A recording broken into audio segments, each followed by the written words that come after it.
평범한 하루 속 작은 순간들이 조용한 이야기로 피어납니다. 길을 걷다가 스치는 이거 뭐지? 하는 봄 향기, 커피잔에서 올라오는 따뜻한 온기, 그리고 마음 한켠에서 떠오르는 기억들까지 오늘 모두의 이야기가 됩니다. 일상이 이야기가 되기도 하는 곳, 여기는 아름다운 소리책방이에요. 안녕하세요. 반갑습니다. 오늘은 2012년 한국일보 신춘문예 당선작을 소개해 드릴게요. 정경윤 작가의 고열, 함께 이야기 속으로 들어가 보시죠. 고열, 정경윤. 수인은 투명한 플라스틱 숟가락에 요리용 럼주를 조심스럽게 따랐다. 8ml를 최대로 하는 작은 약숟가락 안에서 럼주는 순식간에 불룩하게 차올랐다. 금방이라도 파괴될 듯이 럼주의 표면은 그녀의 맥박과 손가락 움직임에 따라 미세하게 떨렸다. 팔꿈치를 식탁 위에 꿰고 수인은 오로지 럼주의 작은 흔들림만을 바라보았다. 그러자 그 흔들림이 오히려 수인의 안녕을 조절해주는 듯이 모든 것을 압도했다. 간이 등의 좁은 빛 테두리 아래 이 광경은 누군가 단단히 오므려 매달아 놓은 물주머니처럼 팽팽하고 묵직하게 집안을 잡아당겼다. 문득 수인은 입속에 럼주를 털어 넣었다. 짤막한 숟가락 손잡이를 빙글빙글 돌리면서 숟가락을 혀로 천천히 핥아 만졌다. 어떤 상념들이 끊이지 않고 몰려들어 수인에게 기계적으로 이 동작을 하도록 만들었다. 건물과 건물 사이 외벽에 거의 짓눌리다시피 서 있던 개오동 나무와 같은 것이 떠올랐다. 올여름 태풍이 오는 징후로 조금 거세진 바람에 개오동 나무는 성급하게 쓰러져 버렸다. 꺾인 나무는 낯설고 덩치 큰 어른처럼 확대되어 1층 가까이까지 내려와 있었다. 흉물스럽게 나부끼던 잎사귀의 뒷면들이 이상하게 보기 좋아서 수인은 좀 더 오랫동안 사람들이 그 나무를 방치해 두길 바랐었다.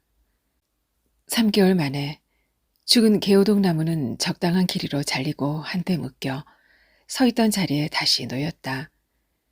잎사귀들은 저절로 사라져 버렸다. 수인은 몇 번 더 숟가락에 럼주를 채웠다 비우는 일로 시간을 보냈다. 처음과는 달리 타액이 묻은 숟가락에서 럼주는 쉽게 쏟아져 버렸다. 차가운 럼주병에 목을 잡고 적당히 기울여 멈추는 일에도 집중력이 떨어지기 시작했다. 수인은 개수대에서 약숟가락을 물러 헹궈냈다. 냅킨 한 장 위에 올린 약숟가락은 아무것도 담을 수 없는 듯이 너무도 가벼웠다. 병원에서 처방을 받아온 지 이틀. 아기에게 5ml씩 6시간마다 딸기향으로 위장된 해열제를 먹이면서 수시로 물수건으로 온몸을 닦아냈다. 특별히 나아진다는 느낌보다는 응급상태의 고열을 간신히 면하고 있는 듯했다. 체온계를 아기의 귓속에 밀어넣으면 10번에 5번은 경보음이 울렸다. 작은 디지털 화면에는 매번 확성기 모양을 기호한 경고 그림이 깜빡거려 수인의 간호를 채찍질했다. 수인은 약숟가락을 냅킨으로 꾹꾹 닦아서 티셔츠 가슴 주머니에 넣었다. 아침은 아무렇게나 지나가 버렸다. 수인은 눈 뜨자마자 커튼 블라켓을 고정시키는 천정 부분을 올려다 보았다. 이전에 살았던 사람, 그 이전에 살았던 사람들의 못 박았던 자국이 뒤죽박죽 얽혀 있었다. 어느 날 아침에는 그것을 각각 가려내는 장난 어린 숙제를 하곤 했는데 규칙성을 찾아내기가 좀처럼 쉽지 않았다. 어그러진 생활 패턴 속에서 수인은 오히려 경쾌해져 있었다. 아기는 곧잘 받아먹던 연식조차 입에 대려 하지 않았다. 한밤중에는 오한으로 끙끙댔지만 날이 밝으면 죽은 듯이 잠만 잤다. 때문에 수인이 아침마다 해내던 일들에서 오히려 자유로워진 것이었다. 잠에서 벗어나지도 못한 채 머리도 묶지 못하고서 개수대에 기대어 감자나 양파 껍질을 벗겨내지 않아도 되었다. 얼린 고기 덩어리에서 비닐을 제거할 때 팔목에 튀는 얼음 알갱이들로 불쾌해지는 일도 없었다. 물을 미지근하게 데우고 컵 홀더를 준비하는 일은 물론 아기가 일어나지 않도록 수납장을 조심스럽게 열고 닫고 할 필요도 없었다. 행복이란 뭔가요? 당신과 나 눈물 짓게 하는 바로 그것. 수인은 자기 자신에게조차 들리지 않을 정도로 작게 흥얼거렸다. 9시 전후에 눈을 떠 신발장 앞에 서서히 파고드는 햇빛을 바라보는 일. 그 빛이 평행사변형으로 변해가며 조용히 소멸하는 과정을 온전히 지켜볼 수 있는 삶이라니. 그것은 원래 내 것이 아니었나. 수인은 눈을 지그시 감았다 떴다. 밤새 아기를 간호하는 일로 고단해 있었지만 산뜻해진 하루하루에 대해서는 조금도 의심할 수 없었다. 완성된 평행사변형의 빛은 점점 바닥 쪽으로 기어 내려오다가 모서리를 만나 단번에 쪼개져 버렸다. 그리고 어느 사이 더 길고 가늘게 반짝거리면서 우산꽂이 속으로 들어갔으나 다시 보면 여전히 우산꽂이 밖에서 서성거렸다. 쪼개진 작은 빛이 원래의 몸체를 따라 집안을 완전히 빠져나가는 동안에도 아기는 쉽게 일어나지 않았다. 수인은 머리맡에서 해열제 먹이는 시간을 기록해둔 쪽지를 들어 올렸다. 그리고 소독해 두었던 젖병을 흘끔 확인하고는 좀 더 누워있기로 했다. 아기가 깨 울기를 기다렸다. 수인은 젖병을 공중에 축혀 세워 아기가 분유를 몇 밀리리터나 남겼는지 확인했다. 아기는 정확히 180ml를 빨고 나서 곧장 다시 잠들어 버렸다. 아기의 분신과도 같은 인형, 와와는 며칠째 커튼 뒤에 가려져 입을 다물고 있었다. 수인은 와와를 창밖으로 내밀어 먼지를 털어내고 입속에 손가락을 넣어 보았다. 와와는 오렌지색 부직포 혀로 수인의 손가락을 옥죄었다. 수인은 기분이 썩 나쁘지 않아 와와의 탁한 눈동자를 바라보며 잠시 서 있었다. 하루가 멀다 하고 아기에게 목이 졸린 채 실종되기 일쑤였던 와와. 그런 와와가 같은 자리에 꼼짝 않고 있는 모습에 웃음이 났다. 제 스스로 짖으면서 커튼 뒤로 걸어 들어간 것처럼 와와의 표정은 진지하기만 했던 것이다. 와와의 배 안쪽을 쓸어내리자 털로 감춰져 있던 건전지 덮개와 온, 오프 버튼이 드러났는데 어딘가 부러져 달그락거렸다. 수인은 와와를 귀에 대고서 가볍게 흔들어 보았다. 와와가 갑자기 멈췄을 때 아기가 했던 행동을 흉내내 본 것이다. 수인은 중병 걸린 사람의 잠든 모습을 확인하고 걸어 나오는 사람처럼 와와를 커튼 속에 잘 가려두고서 주방 쪽으로 걸음을 옮겼다. 탁자 위에는 아기 이름을 휘갈겨 적은 약봉투와 1회분씩 점선으로 나뉜 가료약 1절, 4번 접힌 처방전, 3번 접힌 보험증이 병원 다녀온 날 그대로 놓여 있었다. 또한 작은 투입구가 있는 중간 마개와 그보다 더 작은 뚜껑이 빈 플라스틱 병과 분리되어 놓여 있었다. 수인은 새끼 손톱만한 녹색 뚜껑을 손가락 끝으로 슬쩍 밀어보았다. 뚜껑은 유리판 위에서 크게 반원을 그리더니 궤도 안에서 점점 짧은 동선으로 빨라지다가 멈췄다. 또 하나의 플라스틱 병에는 붉고 걸쭉한 액체가 4분의 1 정도 남아 있었는데 탁자 유리 아래에 끼워둔 사진을 가리고 눕혀져 있었다. 사진 속 아기와 전 남편은 플라스틱 병 속 해열제와 뒤섞여 흐릿하게 뭉개졌다. 그 옆으로 따로 오려낸 것처럼 수인이 떨어져 앉아 카메라를 노려보고 있었다. 아기를 낳고 얼마 되지 않아 한두 시간 간격으로 젖을 물리던 때였다. 수인은 사진 속 그날의 상한 머루 포도를 떠올리며 의자에 천천히 주저앉았다. 진열장 위에서 바구니 채로 상에 갔던 머루포도의 냄새. 수인은 사진을 가지고 있는 플라스틱 병을 세웠다. 전 남편의 품속에 아기는 꾹 안겨 잠들어 있는 모습이었다. 수인은 왼쪽 다리를 들어 올려 의자 위로 끌어 안으면서 식은 발가락들을 손으로 쥐었다.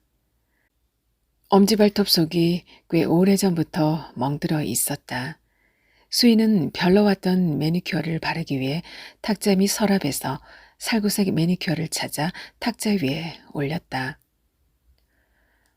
몇 번씩 덧칠해 나가자 감쪽같이 발톱의 멍든 부분이 가려졌다. 수인은 무릎에 턱을 괴고서 매니큐어가 칠해진 열 발가락을 하염없이 내려다 보았다. 그러다 문득 수동적인 기분으로 뒤를 돌아볼 수밖에 없었다. 허공의 손이 힘을 줘 수인의 머리 방향을 돌려놓으려 했다. 그 손이 이전에 받쳐들고 있던 안락을 관장하던 공기주머니는 거실에 내팽겨쳐져 집안을 엉망으로 만들곤 해왔다. 수인은 놀라지 않았다. 플라스틱 기린 의자에 아기가 와서 앉아있는 것이 아닌가. 아기가 한번 떨어진 뒤로 미끄럼틀에 미끄러져 내려오는 부분을 분리해버리고 의자로 써온 완구. 아기는 평소 이 의자를 이리저리 끌고 다니면서 마음에 차는 곳에 앉아있곤 했는데 지난 며칠 동안 의자는 인터폰 아래 붙박이처럼 놓여 있었다. 그 완구의 일부처럼 조그맣게 의자 속에 안겨있는 아기의 모습은 비현실적으로 보였다. 아기는 담담한 눈빛을 수인에게서 거두지 않으면서 조금도 움직이지 않았다. 부어오른 눈두덩과 좀 더 수척해진 몸체, 18개월 된 아기의 표정은 괴상할 정도로 어른스러웠다. 살짝 벌어진 입속에는 막상 인조 소뭉치가 줄줄 딸려 나올 것처럼 천진한 어둠이 엿보였다. 아기의 호흡에 따라 들썩이는 앞섭이 과장되어 보였다. 수인은 앞섭 위에서 오르락 내리락 하며 웃고 있는 원숭이 얼굴을 주시하며 조금 더 머뭇거렸다. 그러나 아기는 평소처럼 울면서 달려오지도 하품을 하면서 두리번거리지도 않았다. 수인은 두 팔을 작게 벌렸다. 아기는 바람에 나부끼는 물체와도 같이 걸어와 수인의 품에 안겼다. 수인은 아기의 머리카락 사이에 털을 대고서 열을 가늠해 보았다. 아기의 머리통은 여전히 뜨끈뜨끈했다. 체온계를 귀 속에 넣자 아기는 머리를 가로져 싫은 티를 냈다. 그러나 곧 체념한 듯이 삐 소리가 날 때까지 움직이지 않고 기다렸다. 아기는 내내 작동기차를 가지고 놀았다. 그리고 수인이 흡족할 만큼 음식도 받아 먹었다. 화물칸에 귤 2개를 싣고서 기차는 팔자 모양 레일을 몇 번이고 오갔다. 기차 밑면의 작은 스피커에서 기적 소리가 그럴싸하게 울려 퍼졌다. 어디서 따온 소리일까? 수인은 듣기 좋아서 아기 어깨를 매만졌다. 그리고 때로 선로 변경 막대를 제쳐 기차가 터널을 지날 수 있도록 했다. 터널 앞에 서 있는 정사각형 블록에 실무자가 꽂혀 있었다. 기차를 향하여 모든 일상을 생략하고 손을 흔드는 영원한 친구. 실무자의 앞과 뒤가 모두 앞모습이어서 아기는 매번 양쪽에 대고 손을 흔들었지만 그마저도 하지 않았다. 수인은 정면으로 실무자의 옆모습을 내려다 보았다. 그리고 복부 비만인 실무자의 파란 제복을 보며 잠시 몸서리 쳤다. 실무자는 속이 텅 빈 플라스틱 2조각을 꽉 끼워 놓은 조리품에 불과했다. 그 이음새가 앞과 뒤를 미세하게 분리하면서 몸통 전체에 길고 긴 테두리를 이루고 있었다. 수인은 정리하면서 손에 집히는 대로 아기 독사진 한 장과 미니 굴착기를 귤 대신 화물칸에 실어주었다. 아기는 얌전하게도 뭐랄 것 없이 지켜보기만 하는 것이었다. 수인은 가슴 위로 손을 얹어 주머니 속에는 약숟가락을 만져보았다. 그리고 탁자에서 플라스틱 병을 들고 개수대 앞으로 갔다. 먼저 꽉 잠긴 녹색 뚜껑을 열고 플라스틱 병을 누르자 해열제 약물이 약숟가락으로 빨려 나왔다. 다음은 약봉투에서 1회분 가루약을 한 봉 뜯어 약숟가락 위에 쏟았다. 마지막으로 날이 2개뿐인 작은 포크로 약숟가락의 둥글 넓적한 곳을 천천히 저었다. 탁한 약물이 약숟가락에 명시된 7ml라는 작은 글씨를 지웠다. 수인은 엉뚱한 방향으로 솟아있는 개수대 수도꼭지의 그림자를 보면서 계속해서 약물을 저었다. 또한 타일벽 밑으로 비스듬히 길어진 그릇 선반의 그림자를 보면서도 그릇을 받치고 있는 선반의 그림자는 규칙적인 쇠의 구조가 끊어지고 휘어져 그릇들이 공중에 떠 있는 것이나 다름없어 보였다. 금방이라도 선반이며 그릇들, 그것들을 매달아 놓은 그림자까지 모조리 쏟아져 박살이 날 것만 같아 보였다. 수인은 수도꼭지 막대를 조금 위로 올려 물이 조용히 흐르도록 했다. 약숟가락을 물줄기 아래 가져갔다. 탁한 물방울들이 튀어오르면서 약숟가락에 담겨있던 약물은 순식간에 개수대 하수구 아래로 흘러 들어갔다. 약숟가락은 곧 없어질 듯이 투명해져서 계속 물줄기를 흘려보냈다. 수인은 물을 잠갔다. 그림자들은 여전히 수인의 손동작을 흉내내고 있었다. 수인은 손을 헹구고 약숟가락을 냅킨에 닦아 가슴 주머니에 넣었다. 그리고 손바닥에 조금 남아있는 물기를 바지에 문지르면서 아기 옆으로 걸어갔다. 자리를 비운 사이 화물기차는 다시 귤 2개를 싣고 레일 위를 돌아다니고 있었다. 수인은 갑자기 눈 떴다. 잠에서 깨어난 것이다. 밖은 어두워져 갔다. 수인은 미동 없이 주위를 둘러보았다. 아직 남아있는 검푸른 낮의 기온은 허허롭게 거실 이곳저곳에 서 있었다.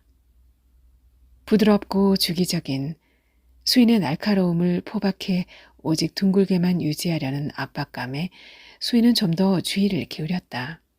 아기는 수인의 등 뒤에 달라붙어 잠들어 있었다. 해변은 얼마나 지겨운가. 수인은 다시 눈을 감았다. 벼랑 위 나무 한 그루가 불타 없어진 해변. 해변을 더욱 지겹게 하는 것은 해변을 가득 메운 그 둥근 광물질들이었다. 수인은 조용히 화가 났다. 해변에서는 깨진 병 조각조차도 날카로움을 유지하지 못했다. 수인은 해변을 북북 찢어버리고서 그 둥글고 온순해진 돌들을 바닷물 속에 처박아 버리고 나서야 다시 눈을 떴다. 돌들의 굉음과 함께 해변은 물속으로 한꺼번에 가라앉았다. 그러나 그 밖의 육지, 또 그 밖의 육지가 해변을 대신하여 해변이 되어 갔다. 아기의 복부는 커다란 손처럼 섬세하고 뜨뜻하게 수인의 등허리를 밀었다 놓았다 했다. 그런데 언제부터 그쳤는지 알 수 없는 일이었다. 수인은 자신의 옆구리에 놓인 아기의 가는 팔을 가만히 치우고 일어나 앉았다. 체온계는 아기의 귀 속에서 종전과 다른 경보음을 자꾸 건져 올렸다. 그것은 측정 기준 이하의 온도를 측정할 때 나타나는 고열과는 전혀 다른 경보였던 것이다. 거뭇거뭇해져가는 사위 속에서 잠든 그녀의 아기를 어둠과 구별해내는 일은 이제 더는 어려워졌다.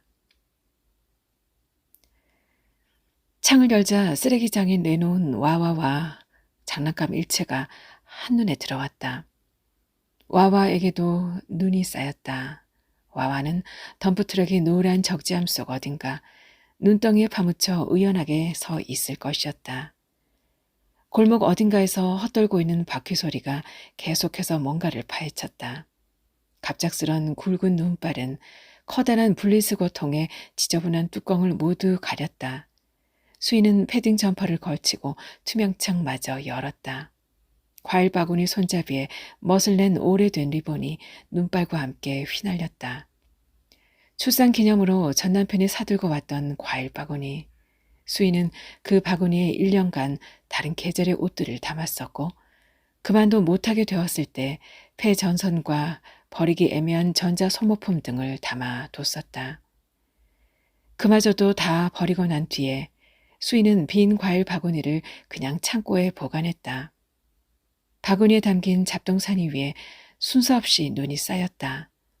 손바닥보다도 작은 제트기 6대, 오감팔돌 딸랑이 6피스와 물오리를 함께 넣어 뚜껑을 덮은 둥근 통, 150mm 욕실화 한 켤레, 소금용 절극공이, 말하는 덤프트럭과 굴착기 한 세트, 긴 막대 끝에 매달린 가위바위보용 노란 손바닥이 폭소를 저지하는 단호한 손짓으로 바구니 구석에 삐죽 튀어나와 있었다.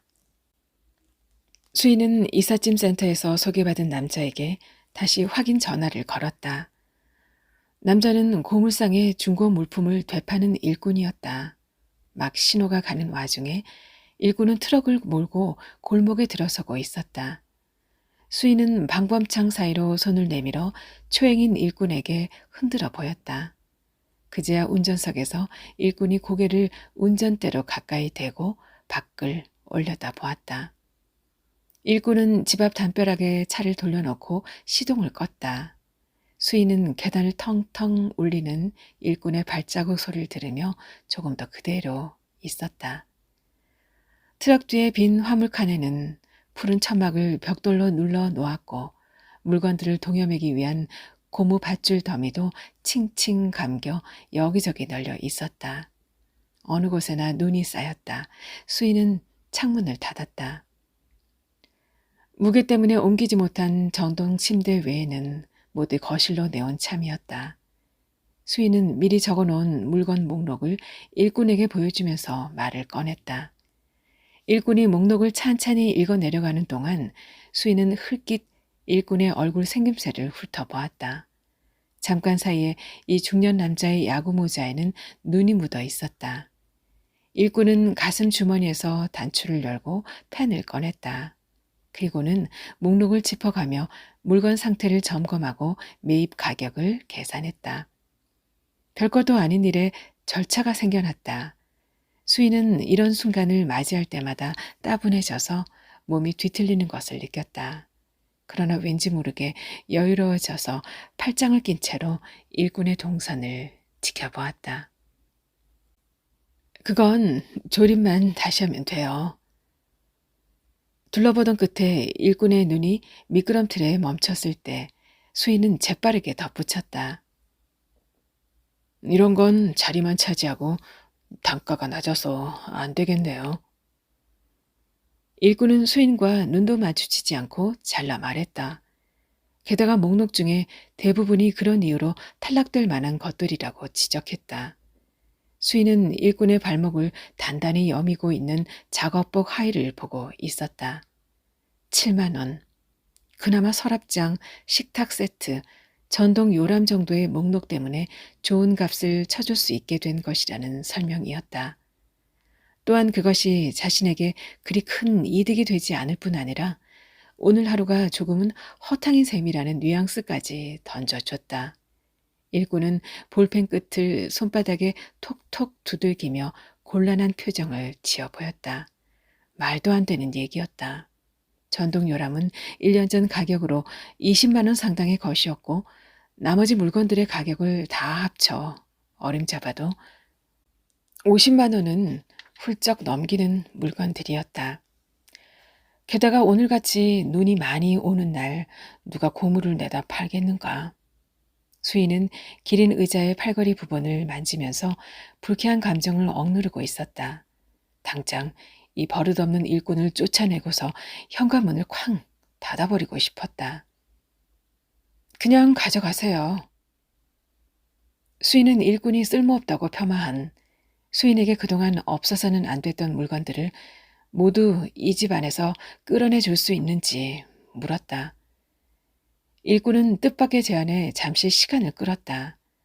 수인은 일단 일꾼의 손에 들린 메모를 돌려받았다.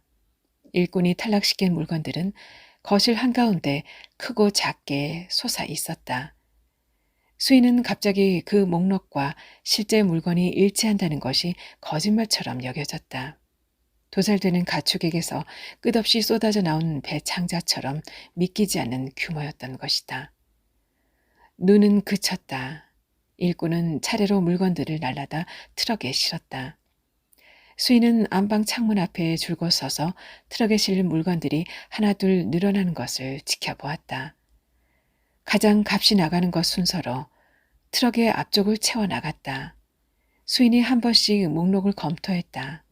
주방 옆 서랍장이 있던 자리가 비고 나면 덩치 큰 냉장고를 그리로 옮길 셈이었다. 그리고 주방을 차지하고 있는 4인용 식탁은 버릴 참이었다. 그러면 냉장고가 가리고 있던 베란다 창이 훤히 드러날 것이었다. 테이블을 하나 구입해야지. 수인은 그곳에 앉아 베란다 창으로 난 연통에서 콸콸 빠져나가는 연기가 어떻게 사라져 가는지를 종일 보고 싶어 했었다. 다음으로는 창고가 텅텅 비어 있었다. 수인은 창고를 어떻게 활용할지 생각해 보았다. 물을 자주 안 줘도 잘 자라는 화분이나 몇 개 가져다 놓을까? 그러나 키우고 돌보는 일이라면 넌덜머리가 났다. 위층 사람들이 한 것처럼 테라스로 개조해도 좋을 것이었다. 창고의 작은 창문에는 위층에서 기르는 식물에서 가끔씩 길쭉한 잎사귀가 떨어져 놓여 있곤 했다. 수인은 다 쓴 티슈통을 채우거나 기저귀를 가지러 창고로 갔다가 그 잎사귀를 만지작거리며 창밖을 내다보곤 했다.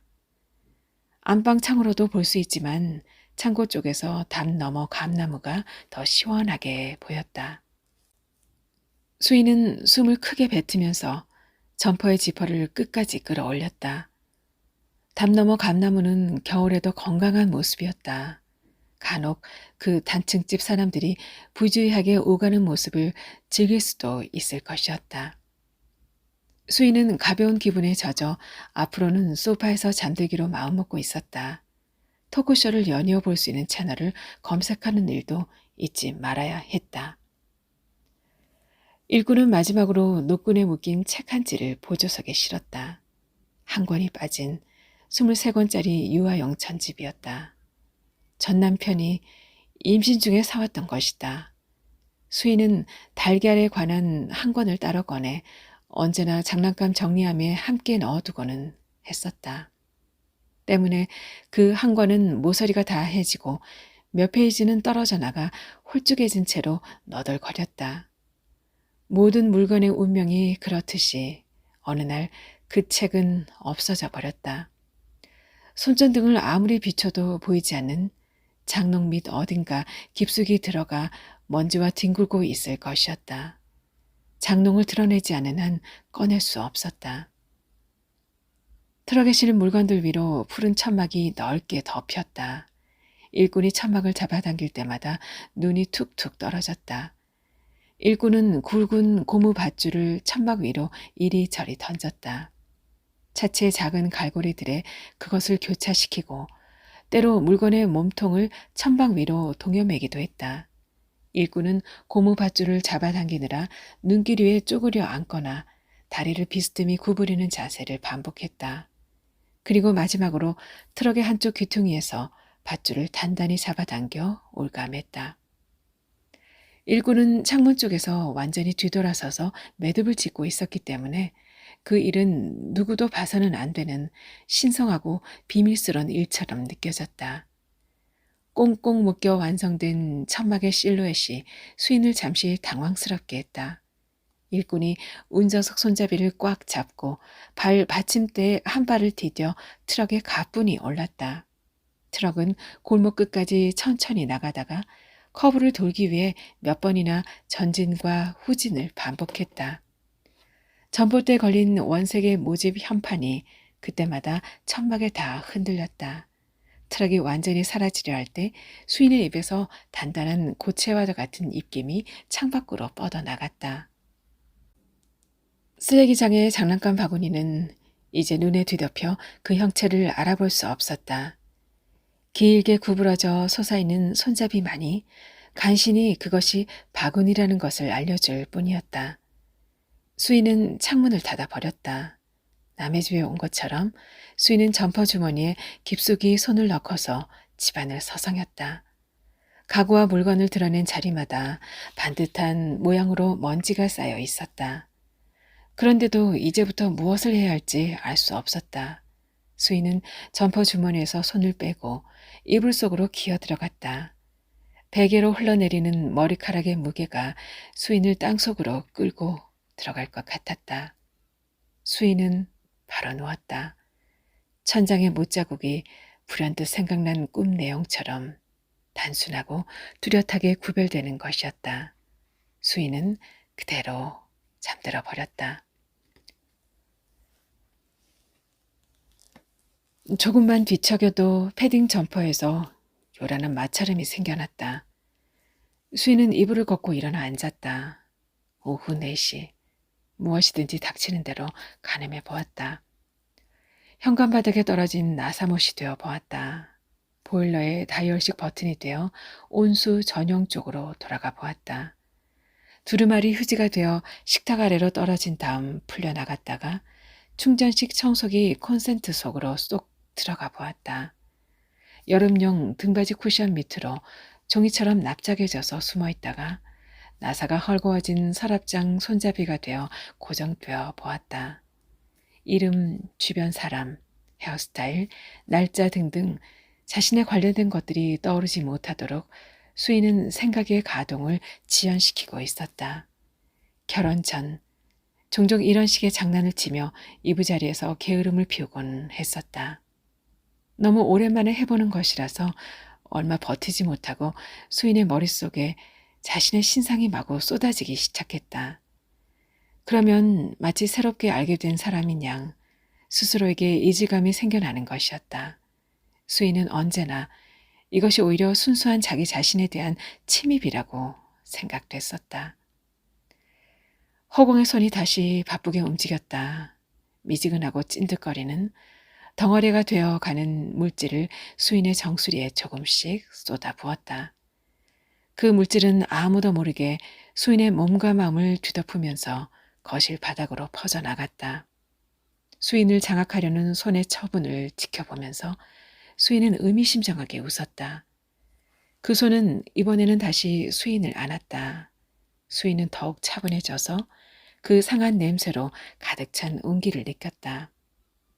몇 번이나 자세를 고치 앉게 만들고 한눈을 팔다 보면 다시 어깨나 다리에 힘이 들어갔다. 수인은 더 이상 자세를 고치려 하지 않고 탁자 쪽을 바라보았다.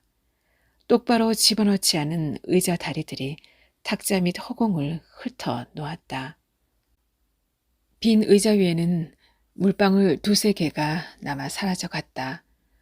꺼진 TV 화면에 먼지가 얇게 덮여 있었고 손가락에 지나간 흔적이 먼지를 지우며 이리저리 뻗어 있었다. 수인은 깍지 끼고 있던 손을 풀었다. 그리고는 이불 속에서 나와 의자를 나란히 정리했다. 의자 등받이에 잘 걸쳐 올린 점퍼 소매가 바닥 쪽으로 길게 늘어졌다. 수인은 티슈로 의자 위에 물방울을 훔친 뒤에 천천히 TV 화면을 쭉 닦아냈다. 수인은 개수대에서 손을 씻었다. 그리고 물기를 바지에 문지르고는 삐딱하게 놓인 빈 의자로 가서 앉았다. 탁자 및 서랍에서 손거울을 꺼냈다. 거울은 재빠르게 탁자 밑면과 천장, 욕실 스위치, 전자레인지, 디지털 시계 등등을 불러들였다가 수인의 얼굴을 비췄다. 윗입술이 아랫입술보다 두꺼운 편이었다. 수인은 윗입술을 들어 올렸다. 입술 안쪽 피부와 입술로 이어지는 거의 알기 힘든 경계를 찾아 내려 애썼다. 그런 뒤 코에 닿을 정도로 입술을 더 들어 올렸다. 잇몸과 입술을 잇는 긴 살점과 굵고 얇은 핏줄들이 적나라하게 드러났다. 수인은 한동안 집요하게 입안을 살펴보았다. 그리고 욱신거리는 2개의 앞니 중에 1개를 손가락으로 잡았다. 앞니는 아무런 저항 없이 수인의 손가락을 따라 쑥 빠져나왔다. 수인은 티슈 한 장을 탁자 위에 펼쳐놓고 빠져나온 앞니를 올려놓았다. 그리고 손꼬를 엎어놓고서 이가 빠져나간 자리를 혀로 꽉 채워보았다. 피가 새어나와 입안이 찝찝해졌다. 수인은 피를 삼켜가면서 다시 손거울을 비췄다. 앞니 하나가 없어진 입속은 더는 웃기지도 않은 고전 개그 장면처럼 질이 멸렬하게 보였다. 나머지 한 개의 앞니도 수인이 잡아당기자마자 쉽게 빠져나왔다. 수인은 티슈 위에 나란히 앞니 2개를 놓았다. 그리고 나머지 치아들이 뽑히는지 일일이 당겨 보았다. 입속이 너무 건조해 침이 잘 고이지 않았다. 수인은 가끔씩 입에 침을 모으느라 동작을 멈추곤 했다. 빠진 이는 놀랄 정도로 입속에 있을 때보다 커 보였다. 뿐만 아니라 그 탁한 색과 울퉁불퉁한 모양새가 너무도 추하고 터무니없었다. 수인의 입에서 신음과도 같은 탄성이 새어나왔다.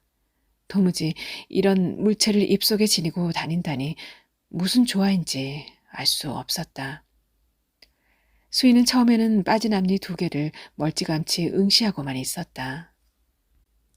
물론 앞니가 빠진 자리를 혀로 꽉 채운 채였다.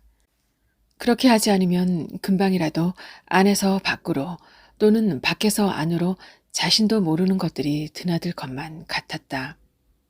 놀라운 마음이 한결 가시고 난 뒤에는 한 개의 앞니를 집어 코 가까이로 가져왔다. 그리고 위조 지폐를 가려내려는 사람처럼 신중하게 훑어보았다.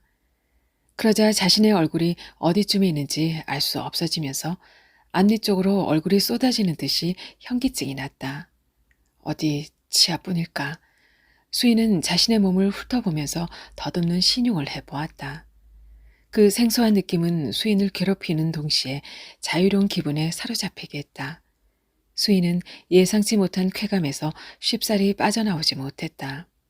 윗니, 아랫니를 담은 채로 입술을 최대한 크게 벌려서 치아가 전부 드러날 수 있도록 했다. 그리고 손거울을 높이 치켜들었다. 수인은 거울 속 자신의 과장된 입모양과 그 때문에 더욱 과장되어 있는 자신의 표정을 언제까지나 지켜보고만 있었다. 누군가는 그때 조심스럽게 현관문을 두드렸다. 수인은 단단한 손가락 마디가 현관문에 부딪히는 소리에 귀 기울였다. 아직 떼어내지 않은 문 밖 메모 때문에 사람들은 여전히 배를 누르지 않고 문을 두드렸다. 수인은 티슈를 여러 번 접어 앞니 2개가 빠져나오지 않도록 잘 여미고서 그것을 다시 한번 호일로 감쌌다. 몇 번 더 짧고 명료해진 두드림과 함께 계시냐는 질문이 현관문에 스며들었다. 그러나 인기척이 없자 결국에는 사라지고 말았다. 수인은 종이컵을 가져다 호일에 싸놓은 앞니를 담아두었다. 3층 복도는 사뭇 조용했다. 엘리베이터 바로 왼쪽으로 비상 계단을 이용할 수 있는 문이 보였고 3인용 대기 의자가 놓여 있었다. 복도 중간쯤에 이르자 유리벽으로 되어 있는 치과의 내부가 훤히 들여다 보였다. 수인은 치과 밖에서 잠시 두리번거렸다. 대기실에는 10살 정도 되어 보이는 여자아이가 혼자 앉아 있었다. 여자아이는 소파에 걸터 앉아 팔로 몸을 지탱하려 하면서 다리를 쭉 폈다가 소파에 떨어지는 장난을 반복했다. 안내 데스크는 비어 있었다. 유리벽 밖으로 여자아이가 수인을 흘끔 쳐다보았다. 수인은 대기실로 들어갔다. 식수대 옆에 있는 컵 소독기에서 적외선 불빛이 강렬하게 뿜어져 나왔다. 밖에서와는 달리 의료기의 모터 소리가 간헐적으로 대기실을 활기차게 만들고 있었다. 수인은 여자아이와 멀찌감치 떨어진 반대편 소파에 앉아 빈 안내 데스크를 바라보았다. 조화를 심어놓은 작은 화분들이 벽을 삥 둘러가며 선반 위를 장식했다. 우리 아이 충치 예방 어떻게 하고 계세요? 데스크에 세워놓은 알록달록한 안내 포스터가 치과 로고를 가렸다. 당신의 하얀 치아 밝은 미소를 위해 방문해 주셔서 감사합니다. 그런데 우리 아이 충치 예방은 어떻게 하고 계세요? 포스터 귀퉁이에서 지나치게 인위적인 치열로 웃고 있는 백인 미녀가 자꾸 물었다. 수인은 어두컴컴한 곳에 앞니가 잘 쌓여 있는지 가방 속을 들추어 확인했다. 가방 속에는 집을 나설 때 벨 위에서 떼어낸 노란 쪽지가 들어 있었다. 수인은 쪽지를 꺼내 아기가 자고 있어요 라는 문장을 다시 이어 붙이기 힘들 정도로 두세 번 찢었다. 그리고 식수대 아래 있는 작은 쓰레기통에 집어넣었다. 여자아이가 수인의 행동을 유심히 보고 있었다. 소파 팔걸이에 기대어 여운이 남은 채 흔들리고 있는 쓰레기통 뚜껑을 내려다보고 있는 것이었다. 수인은 여자아이를 보고 개면쩍게 웃어 보였다.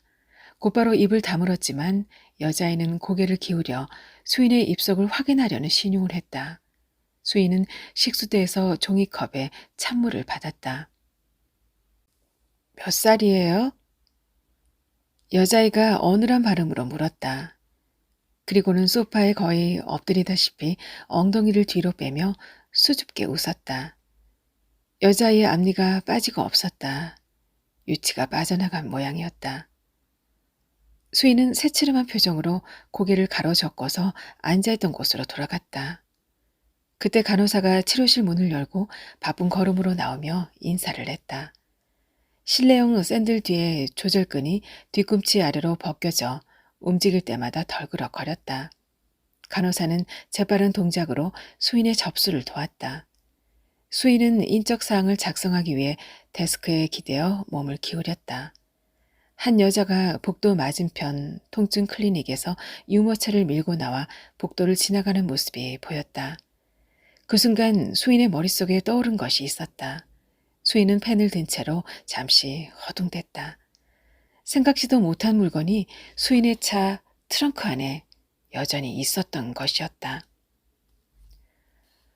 수인은 계단을 통해 차를 세워둔 곳에서 가까이 있는 비상문을 열고 나왔다. 지하 주차장에는 육중한 기계 모터가 갑자기 돌아가기 시작해서 수인을 각성시켰다. 키홀더에서 차 키를 골라내는 동안 지하를 흔드는 출차 경보음이 수인의 잇몸을 더욱 욱신거리게 만들었다. 수인은 운전석에 올랐다. 그리고 키홀더를 손에 쥔 채로 운전석에 잠시 앉아 있었다.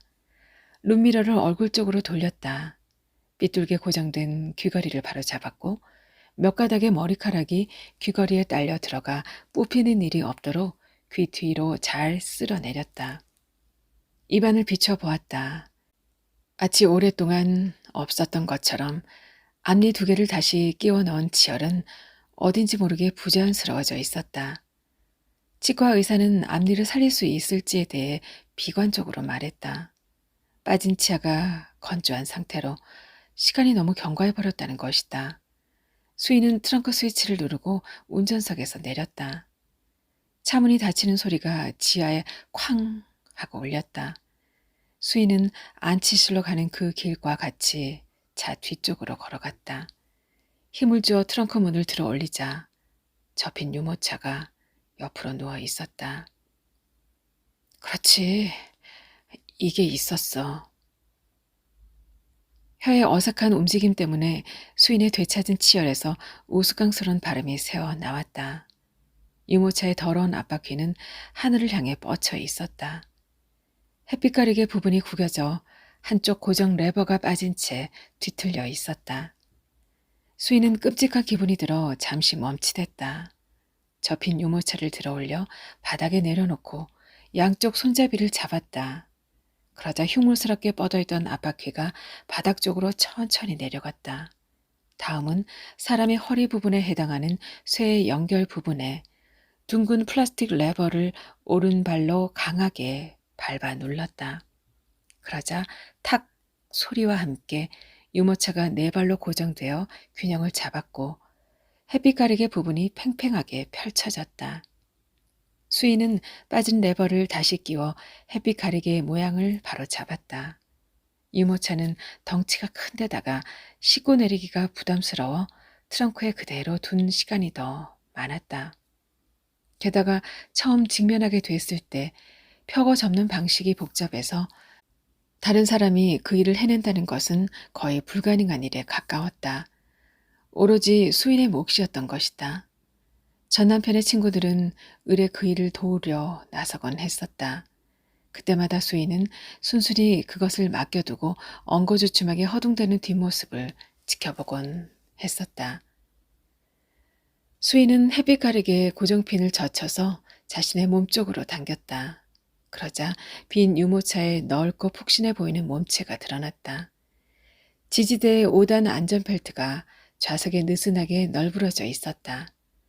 타고 있으면 내리려 하고 내렸다 하면 다시는 타지 않으려는 실랑이 속에서 안전벨트를 억지로 채우느라 얼마나 애를 먹었던가. 사실 유모차를 트렁크에 처박아 둔 가장 큰 이유는 거기에 있었다. 사람들이 보는 앞에서 미친 여자처럼 윽박을 지르는 자신의 모습이 잊힐 리 없었다. 수인은 이제 다시 그런 일이 일어날 리 없다는 것이 믿기지 않으면서도 안심이 됐다. 이제 다시는 첫 번처럼 허리를 구부리고 누군가의 안위에 전전긍긍하며 돌아다니지 않아도 됐다. 운전 중에 카시트와 전방을 번갈아 보며 개그맨 같은 목소리 연기를 하지 않아도 됐다. 일일이 꼽을 수도 없는 혜택이 수인 앞에 놓여 있었다. 정신없이 뒤치다거리를 하다 보면 고질적인 무기력이 어느 정도 중화될 수 있다는 생각은 어리석은 것이었다. 무기력한 상태에 혼비백산이 된 상태가 가중되는 것, 그뿐이었다. 일꾼이 후려쳐 깎아내렸던 물건의 값어치만큼이나 이전의 삶이 우습게만 여겨졌다. 수인은 벅차오르는 감정으로 안전벨트를 차례로 끼워 보았다. 이렇게나 쉽고 간단하면서 아무짝에도 쓸모없는 안전을 도모하는 장치가 또 있을까? 수인은 유모차 뒤에 쪼그리고 앉아 수납칸에 들어있던 몇 가지 휴대용품들을 모두 꺼내 바닥에 내려놓았다. 손소독제, 기저귀 2개, 물티슈, 손수건, 장바구니, 유모차 커버 정도였다. 수인은 비상용으로 넣어뒀던 비닐팩에 그것들을 쓸어 넣었다. 한 손에 비닐팩을 들고 한적하다 못해 적막해진 지하 주차장을 유모차를 밀며 가로질렀다. 수인은 대형 쓰레기통에 비닐팩을 통째로 집어넣었다. 지렛대의 원리로 열리고 닫히는 쓰레기통 뚜껑이 거대하게 열렸다, 닫혔다. 쇳길이 부딪히는 소리가 거추장스럽게 들렸다. 유모차는 말할 수 없이 가벼워져 버려서 수인의 감각보다 좀 더 빨리 굴러갔다. 때문에 어느새 수인은 손잡이를 잡고서 유모차를 따라가고 있었다. 어쩌다 지나가는 사람이 의미 없이 수인을 흘낏 쳐다보았다. 그러나 수인은 여장을 한 범죄자처럼 감정의 기복을 느끼며 좀 더 빨리 유모차를 따라갔다. 수인은 오로지 직진했다. 눈을 자주 깜빡이지 않아 눈동자가 쓰라리게 느껴질 지경이었다. 맹인들을 위한 오돌토돌한 지면 쪽에 바퀴가 닿자 유모차는 요란한 소리를 내며 더 속도를 냈다. 수인은 거의 달리다시피 하여 겨우 유모차를 따라가는 것이었다. 금방이라도 유모차가 낭떠러지와 같은 곳에 맞닥뜨려 산산조각이 날 것만 같은 행진이었다. 그러나 곧이어 주차장 끝이 보였다. 주차장 끝에는 건물 지상으로 통하는 또 다른 자동문이 있었다. 자동문 옆으로는 빵을 실어 나르는 빈 플라스틱 박스들이 수인의 키보다 더 높이 쌓여 있었다. 수인은 조금 가빠진 숨을 고르며 유모차에서 손을 뗐다. 손이 금세 어색해져 버렸다. 자동문이 뭔가 감지하고서 혼자 열렸다, 닫혔다. 자동문 안에서는 유치한 모자를 눌러쓴 빵 상점 직원이 상점 안에서 플라스틱 상자를 내놓기 시작했다. 직원은 수인을 잠시 인식하고는 심드렁하게 하던 일을 계속했다. 직원이 내려놓은 플라스틱 박스에는 똑같은 종류의 빵이 빼곡하게 정리되어 있었다. 그 위에 또 그 위에 같은 방식으로 빵이 담긴 박스는 몇 번이고 쌓여 올라갔다. 수인은 추운 사람처럼 옷깃을 만지작거리면서 자신의 차가 있는 쪽으로 걷기 시작했다. 수인의 뒤에서 잠시 동안 열려있던 자동문이 닫히고 지하 주차장은 한결 더 괴괴해졌다. 걸음을 옮기는 곳마다 구두굽이 땅바닥을 후벼 파기라도 하는 듯이 그 소리가 수인의 귀를 파고들었다. 출구로 나가기 위해서는 차가 주차장을 한 바퀴 돌아 나오는 방식이 되어야만 했다. 수인은 핸들을 잡은 두 손에 힘을 주고 화살표를 따라 통로로 천천히 진입했다. 차창 밖으로 멀찌감치 빈 플라스틱 박스들 더미가 보이고 그 뒤로 어정쩡하게 세워진 유모차가 보였다. 차가 직진해 나아가는 곳에 이르자 유모차의 어두운 형체는 룸미러를 따라오며 불안정하게 흔들리다가 시야를 벗어났다. 출차 지점에 거의 다다랐을 때 수인은 갑자기 시동을 꺼뜨렸다. 그러나 곧 시동을 다시 켜고 미세하게 후진을 한 뒤에 건물 밖으로 빠져나갔다. 수인은 좌회전 신호를 받기 위해 사거리 한복판에 멈춰 있었다. 길가에는 쓸어낸 눈이 여기저기 높이 쌓여 구정물로 변해가고 있었다. 수인은 수시로 룸미러를 들여다보았다. 날이 흐려 벌써부터 네온 사인이 한두 개씩 켜지기 시작하고 있었다. 예전이나 지금이나 지긋지긋하기는 매한가지인 곳이었다. 길 건너편 산책로는 텅텅 비어 있었지만 도로 정비 때문에 길이 꽤나 막혔다. 겹겹이 이어지는 건물들 너머로 타워 크레인이 높이 솟구쳐 있었다. 뿌연 하늘 아래 수평으로 길게 떠있는 타워 크레인의 철골 구조는 지독할 정도로 서서히 움직이고 있었다. 수인은 방향 지시등을 켠 채로 울고 있었다. 쇠약해진 앞니로 혀를 살짝 물고 있었기 때문에 수인의 얼굴은 어색하게 일그러졌다. 아이를 잃은 여자가 아이의 용품을 하나하나 버리며 자기 안으로 스며드는 이야기. 정경윤 작가의 고열 함께 감상하셨습니다. 이어서 작가의 당선 소감 함께 할게요. 당선 소식을 듣고 눈 오는 모습을 본다.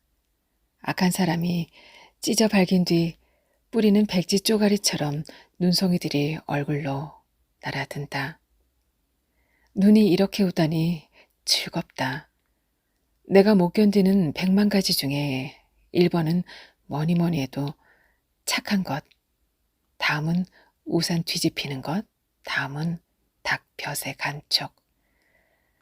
눈을 맞으며 오랜만에 착해지려는 나를 들여다보며 좀 놀랍다. 10살 때 생각이 난다. 100원을 내고 스프링 목마의 좁은 허공을 오르내리며 아, 정말 지겨워서 못 살겠다 라고 생각한 뒤로 쭉 그렇다. 보고 싶은 사람이 있다. 30분 보너스에 시달리고 나서야 목마에서 내린 나를 조용히 쓰레기 태우는 공터로 데려갔던 건달 오빠. 건달 오빠가 늘어진 추리닝 바지 주머니에서 꺼내 보여줬던 휴대용 칼을 잊을 수 없다. 작은 검정 버튼을 눌렀을 때 튀어나오던 그 화려한 섬광. 아직까지 누구도 나에게 그런 희망을 선물해 주진 못한다.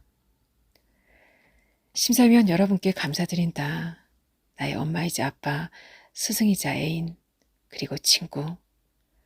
모든 역할을 혼자 해내느라 고군분투하고 있는 한 남자분께도 영광을 돌린다. 네, 저는 다음 시간에 또 다른 이야기로 찾아뵐게요. 또 기다려 주실 거죠? 지금까지 아름다운 소리 책방이었습니다.